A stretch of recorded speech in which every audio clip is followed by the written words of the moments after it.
Fala pessoal, muito bom dia. Estamos no ar para um pós-jogo da vitória do Los Angeles Lakers ontem à noite.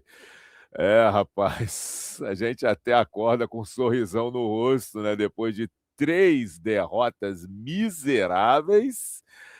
Uma vitóriazinha para dar um alento no coração do torcedor do Los Angeles Lakers, e uma partida onde o Lakers conseguiu dominar do início ao fim, ainda bem, né? E com isso conseguimos uma vitória super importante fora de casa contra o Golden State Warriors. Alex, mas ele estava sem o Curry, sem o Butler. E fazer o quê, né? E fazer o quê? Ele estava sem Curry e sem Butler, e nós estávamos sem Hachimura. Olha só, rapaz. O Hachimura faz muita falta, mas o Eiton da massa estava. Tirando a sacanagem, tirando essa pouca vergonha da minha parte, mas foi uma vitória extremamente importante. E, pessoal, eu vou mostrar para vocês rapidinho como é que a coisa está complexa nessa conferência Oeste. Dá só uma olhadinha. É claro, você tirando Thunder e San Antonio Spurs, eles estão lá, como diria, né, o nosso filósofo Andrei Souza, o voo de cruzeiros, estão tranquilo, né? A maior paz, lá em cima, longe das tempestades, dos problemas. Apesar do Shea ficou fora aí um tempo, os Spurs tiveram aí alguns problemas com o Wembanyama, que, né, ainda não voltaram a acontecer, e o Wembanyama está jogando com frequência. Tirando Thunder e Spurs, o restante é um sobe e desce do inferno. Vejam bem, o terceiro colocado, o Houston, que ontem perdeu, tem 37 vitórias e 22 derrotas. O Nuggets tem 37 vitórias e 23 derrotas. O Timberwolves tem 27 vitórias e 23 derrotas. E o Lakers tem 34 vitórias e 24 derrotas. Spurs tem 59 jogos, Nuggets tem 60 jogos, Timberwolves tem 60 jogos e o Lakers tem 58 jogos. O que eu quero dizer com isso? Se o Lakers oscila, tirando Thunder e Spurs, o resto, todo mundo está no mesmo viés. Então, se a gente tivesse um pouquinho mais de competência do técnico e tivéssemos um time um pouco mais afim, né, na maioria dos jogos, porque ontem o que aconteceu? Obviamente,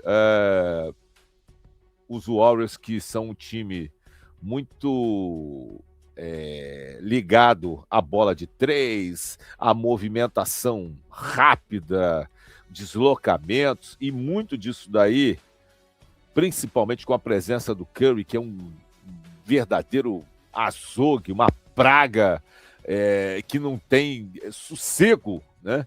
E você vê ele numa movimentação insana e o tempo todo se habilitando para poder fazer, né, o que de melhor ele faz, que é estar arremessando para três, né?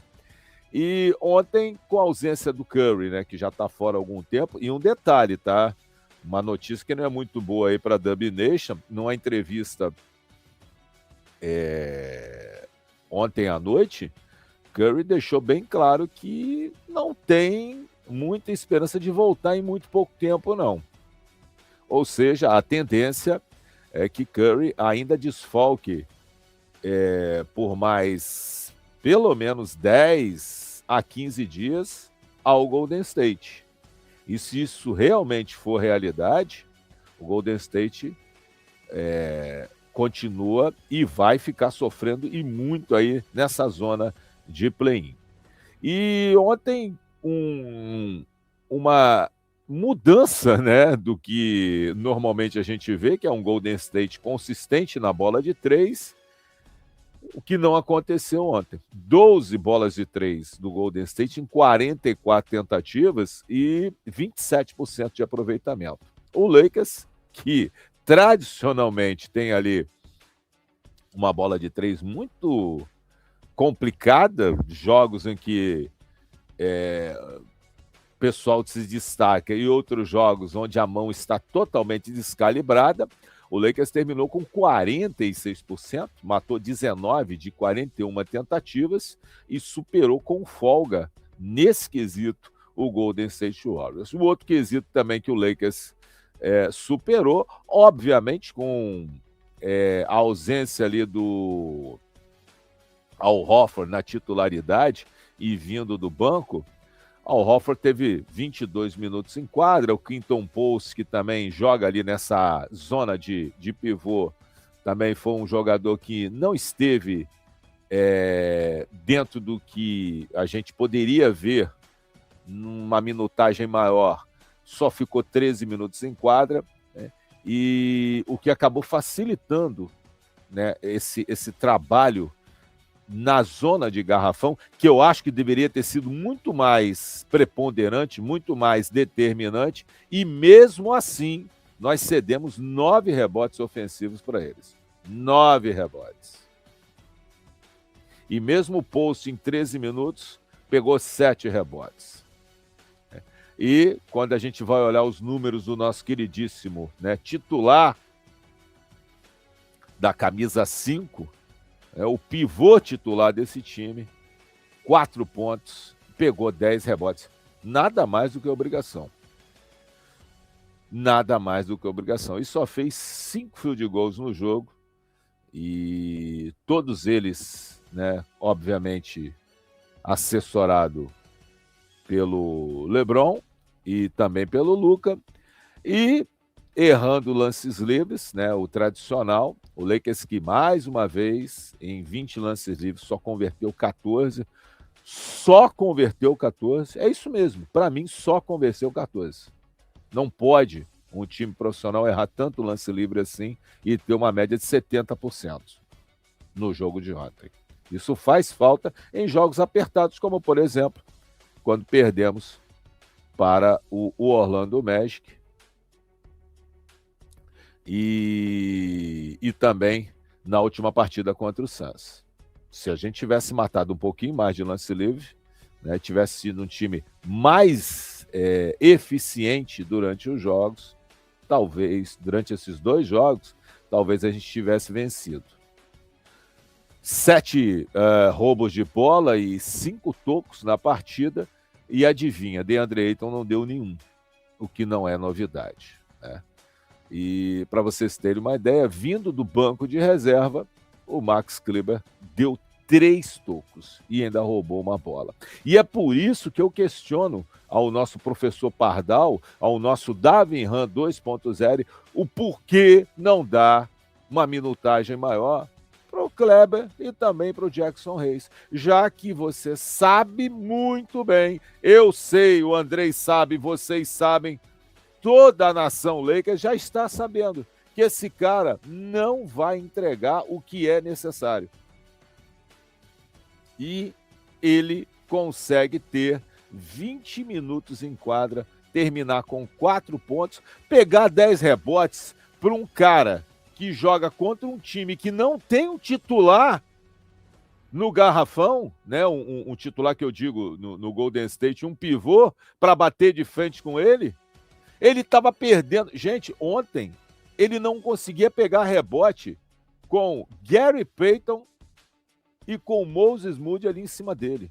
Porra, os dois sobe, né? Um na carcunda do outro. Talvez eles não deem a altura do Ayton com a mão levantada, com os braços levantados. Porra, é muito fora do contexto esse rapaz. E o JJ tem que entender que ele não pode... Ele pode passear durante o jogo, mas ele não pode passear no clutch time. Ele não pode estar iniciando as partidas, sinceramente. Ou poderia fazer igual se fazia, por exemplo, com a dupla, né? Ou o trio, né? Porque era o McGee, era o Davis e era o Howard, em 2020, por exemplo. A gente iniciava com o Magui e Davis, o Magui ficava ali seus 5 minutinhos e já saía. E aí vinha o Howard. Aí depois o Davis saía, voltava o Magui, e assim você movimentava aquilo ali, mas a gente sabia que o Magui entregava. O Magui entregava. E muitas das vezes, uma ponte aérea para ele dar uma machadada, defensivamente um animal, o Magui, né? Jevan, o Magui, nosso Liminha. Mas, infelizmente, nós não temos mais o Magui. E o Ayton não consegue ser nem uma sombra do que foi o Magui. E olha que o Magui não era um cara extremamente rápido. Mas o Magui, em comparação ao Ayton, meu Deus do céu. Meu Deus do céu. Mas independente da presença desse zero à esquerda, desse ser rastejante, o Lakers conseguiu uma vitória de 129-101 nos 4 períodos, coisa que a gente não via há muito tempo, né? O Lakers manteve uma certa uniformidade e venceu por 33-20, 32-27, 34-25 e 30-29, mesmo com o pessoal, né, lá no banquinho de reservas, pessoal lá do Garbage Time, inclusive o Cubby Buffkin, que não tinha uma oportunidade de nada, depois que assinou um contrato de 2 anos e com possibilidade agora, né, de estar disponível para os playoffs, ele conseguiu ter pelo menos 6 minutos em quadra no jogo de ontem, juntamente com o zero à esquerda, né, o camisa 4, que não precisa nem citar quem é, que em 6 minutos, você vê como é que o garoto entrou, fez 8 pontos, e o camisa 4 simplesmente zerado, não acertou nada, não fez nada. Não sei para quê.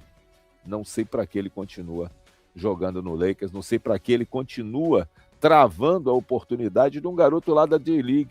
Ontem o Lakers, o South Bay Lakers, conseguiu vencer o líder da Conferência Oeste, chega à 6ª vitória consecutiva, e o South Bay vai nadando de braçada na J-League. Alex, J-League é uma coisa, NBA é outra. Eu sei, mas os jogadores que tem lá, eu tenho certeza absoluta que se estivessem no time principal, se estivessem tendo entrosamento com Luka, LeBron, Reeves, LaRavia, Marcus Smart, talvez os caras tivessem um desempenho diferente, talvez os caras estavam fazendo coisas diferentes, né, e mais importantes e com uma melhor qualidade do que essas almas penadas cansadas que a gente tem.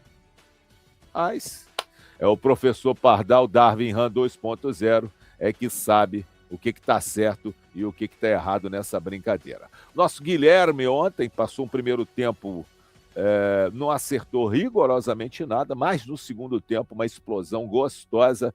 Guilherme terminou o jogo com 14 pontos e foi o cestinha do Golden State, 6 de 12, 50% de aproveitamento nos arremessos de quadra e, obviamente, no perímetro, 2 de 7, né, foi um pouco abaixo do que ele vem fazendo nas últimas partidas, mas Guilherme vem mantendo uma média muito boa de pontos aí, mais de 15 pontos nas últimas partidas e merecidamente teve a sua extensão de contrato ontem com o Golden State Warriors, foi divulgado ontem. Guilherme tem mais 3 anos de contrato, tem pelo menos 15 milhões de dólares para receber nesses próximos 3 anos, 5 milhões por cada ano, e ainda tem um 4º ano de possibilidade de permanência dele.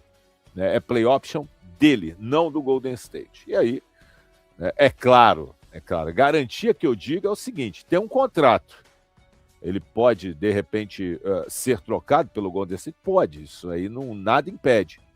Mas é uma garantia, é uma tranquilidade maior, porque ele é um jogador que tem um contrato que não estava mais em vigor a partir da próxima temporada. Então ele poderia sair do Golden State, ele poderia ir para qualquer outro time, mas ele na escola Golden State, ele teve uma evolução significativa. Obviamente, o que estava faltando? Minutagem. O Steve Kerr também é difícil, é complicado, né? E não conseguia enxergar no garoto as nuances, as possibilidades que ele poderia dar para o time. E ontem, mais uma vez, deixou bem claro o quanto ele evoluiu e vai sendo, juntamente ali com o Draymond Green, os dois principais pilares deste time, com a ausência do Curry, com a ausência do Butler. É claro, a gente não torce para os principais jogadores do Golden State ficarem machucados, porque isso prejudica o Golden State. Mas, ao mesmo tempo, isso ajudou que o Guilherme conseguisse, né, desabrochar de vez e o Kerry enxergar que ele tem o merecimento de uma minutagem maior, que ele tem condições de jogar.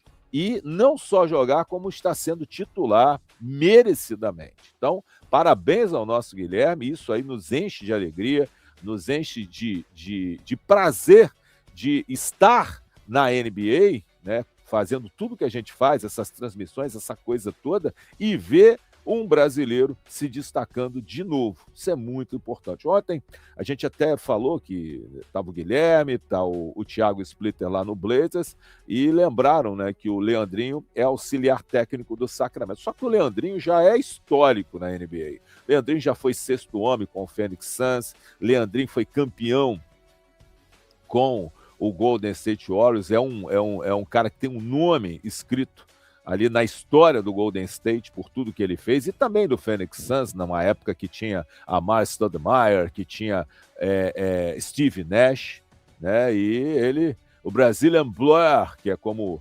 apelidaram ele, e no próprio Golden State era o Bip Bip, né?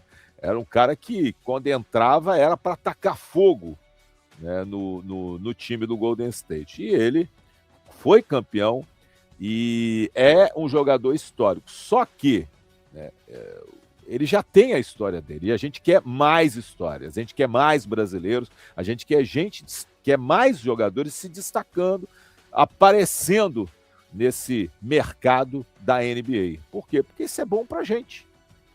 Bom para a seleção brasileira, bom para o brasileiro que tem o prazer, igual, por exemplo, a Fórmula 1. Porra, como é que você assiste a Fórmula 1 sem ter um brasileiro correndo? É muito complicado, né? Para quem é louco, para quem gosta, como eu, que desde os idos de Nelson Piquet, então para mim fica mais fácil. Agora, para quem não curtiu essa época que os brasileiros foram campeões na Fórmula 1, como é que hoje um garotão vai gostar de Fórmula 1 se não tem um brasileiro para poder chamar a atenção dele? Ainda bem que agora está lá o Bortoleto, nosso Gabrielzinho, e que venham mais gente, né, que venham mais pilotos.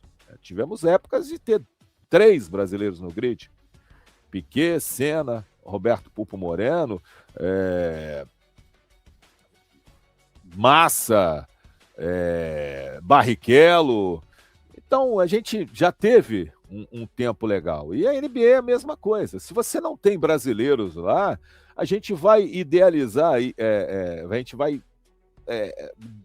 ter os nossos ídolos não brasileiros, e sim os americanos. Mas a gente precisa ter o brasileiro lá para que essa cultura de idolatrar, né, o brasileiro que conseguiu se reinventar e chegar à NBA, e trazer isso para a gente, né? Mudar esse aspecto de que o basquete brasileiro morreu ali nos anos 60 ou nos anos 80, quando tínhamos Oscar, Marcel, Pipoca e companhia. Gente, isso já ficou para trás. Isso são nos anos 80, quando a gente foi campeão do Pan-Americano, ganhando da seleção americana dentro dos Estados Unidos, numa virada histórica. Isso aí já ficou para trás. E aí veio Nenê Hilário, veio Thiago Splitter, veio o nosso Leandrinho. Estou falando de jogadores com destaque. Tiveram outros, mas estou falando de jogadores que se destacaram, né, que foram campeões. Anderson Varejão, que ganhou um anel porque participou do time campeão até um pouco mais do meio da temporada do Golden State. Então, tudo isso é importante. Então, essa renovação do Guilherme deixa a gente mais tranquilo, porque sabemos que teremos um brasileiro por mais alguns anos aí na Liga, garantido, pelo menos, né? E até falando do Guilherme, né? Ele é um sacana também, não vale nada, não vale nada. É Reeves, é um Luca da vida, vive na sacanagem, na lascívia, né? Com toda a brincadeira. E o Guilherme, que ligou, né, para o pai e para a mãe, né? E todo sério, né, o pai, mãe, eu tenho uma coisa muito séria para falar para vocês. E aí, o que os pais pensaram? Porra, engravidou a namorada, vai morrer, vou acabar com você. O que tu fez, ô miserável? Engravidou a filha dos outros. Não, calma, mãe, calma, pai. Eu queria dizer para vocês que eu consegui a extensão de contrato aqui com o Golden State e pelo menos os próximos 3 anos eu estou garantido aqui na NBA. Porra, e aí emoção para todo lado.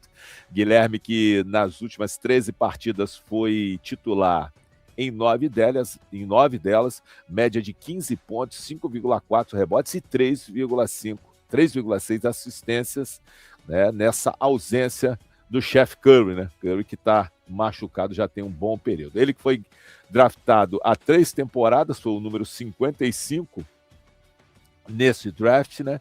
E apesar da gente saber que ele estava evoluindo, o Kerr nunca foi de dar minutagem. Mas por necessidade e por ausência dos seus principais jogadores, vou botar. E botou e viu do que o garoto está sendo capaz. O Guilherme, que é natural lá de Brasília, e tem os pais, né, Davidson Santos e Lucineide Santos, ex-jogadores de basquete. Então tá aqui, ó, tá no sangue, né?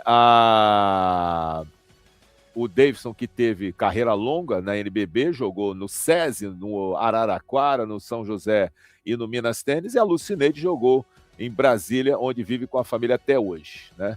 O Edu Santos, irmão do Guilherme, atleta também de basquete, joga no Pinheiros de São Paulo, né? E está convocado, né? Vai tendo a primeira oportunidade dele na seleção brasileira adulta, né? O Guilherme, que, todo respeito, hein, Guilherme, é noivo da Julia Lawrence, de 22 anos, jogadora de vôlei de praia pela Universidade do Havaí, e nas redes sociais a dona Júlia, né, festejou muito a renovação do contrato dele com os Warriors. Eu lembro que vi Guilherme pela primeira vez jogando no Jogo das Estrelas da NBB, aqui na Arena Carioca, no Rio de Janeiro, e foi nesse dia que pela primeira vez eu encontrei o nosso padrinho Rômulo Mendonça. Rômulo me mandou mensagem, estou no Jogo das Estrelas, vem para cá, para a gente se conhecer, para a gente bater um papo, tirar umas fotos aqui e já começar a sacanagem. E fui para lá e realmente foi a primeira vez que eu e Rômulo nos encontramos. Rômulo, que naquela época ainda trabalhava na ESPN, né? E, pessoal, só para lembrar vocês que hoje, tá pensando que acabou? Não acabou não, amigo. Hoje agora pela manhã, né, nesse vídeo que eu estou gravando, é apenas um preâmbulo do que vem por aí. Como assim, Alex? Ué, vocês estão pensando que hoje não tem jogo? Ah, mentira! Não, é verdade. Hoje tem Lakers e Sacramento Kings. Pasmem, senhores, é back-to-back. O Leicão da Massa volta à quadra e dessa vez a gente volta aqui, no nosso quintalzinho, né? Na Crypto. Deixa eu ver, peraí, deixa eu entrar aqui. É na Crypto, né? Se não me engano, é na Crypto. É isso mesmo, na Crypto. Aí, tá confirmadinho. E voltamos ao nosso quintal de casa, na Crypto Arena, para enfrentar o Sacramento Kings. Acho, né, que temos toda a possibilidade de vencer. Sacramento está, né, cagando para o campeonato e nada mais importante do que uma grande vitória hoje para cima do Kings, rápida, até para descansar nossos principais jogadores, porque a semana também será bem complicada com confrontos difíceis. O Lakers enfrenta o Sacramento Kings, o Knicks enfrenta os Spurs, o Cavaliers enfrenta o Nets, o Chicago Bulls enfrenta o Bucks, o Denver enfrenta o Minnesota, e um confronto importantíssimo para a gente, porque alguém vai ganhar, mas alguém também vai perder. E isso aí vai influenciar na classificação. O Pacers enfrenta o Grizzlies, o Hawks enfrenta o Trail Blazers, o Magic enfrenta o Pistons, o Celtics enfrenta o 76ers, o Mavericks enfrenta o Thunder e o Clippers enfrentam os Pelicanos. E para a gente não fugir muito, né, do que eu coloquei aí em relação à classificação, e é o que eu estou falando para vocês. A gente está numa fase da temporada onde ficar de olho na classificação é muito importante. Por quê? Porque qualquer resultado ruim complica e qualquer resultado a favor melhora, facilita. Para a gente dar uma olhada, hoje Denver e Minnesota se enfrentando, algum dos dois, obviamente, vai chegar a 24 derrotas. E o Lakers vencendo chega a 36 vitórias e 24 derrotas também. Então já teremos ou Denver ou Nuggets ali com o mesmo número de derrotas que a gente. Isso aí é importantíssimo. Por quê? Porque a gente pode ainda ultrapassar qualquer um deles numa próxima rodada. Outro detalhe a se chamar a atenção é que nesta semana de jogos que estão, que vão acontecer, para o Lakers teremos confrontos diretos. E esse confronto direto, o principal deles é na quinta-feira. A gente vai enfrentar simplesmente o Denver Nuggets lá em Denver. Então, vencer o Sacramento hoje, pegar o Pelicans de terça para quarta, né? E vencer também. E aí emendar essas 3 vitórias e depois enfrentar o Denver, que é um confronto direto. Se a gente passar pelo Denver, vai ser o melhor dos mundos. Vai ser o melhor dos mundos. Então, teremos que ter uma resiliência muito grande de repente, pegar o Denver, lá em Denver, conseguir uma vitória. Eu sei que é extremamente difícil, mas é possível. Se a gente ganhasse do Denver e ganhasse depois do Indiana Pacers, a gente emendaria simplesmente 5 vitórias consecutivas, o que nos levaria provavelmente à terceira posição no Oeste, porque tem muito confronto que as outras equipes também vão ter e vão, nessa oscilação, podem perder. Então, teremos esses próximos 5 jogos importantíssimos, que a gente precisa de 5 vitórias, e aí a gente deixa esse mal-estar miserável para trás, nessas 3 derrotas sofridas e irritantes contra Boston, contra Magic e contra o Suns.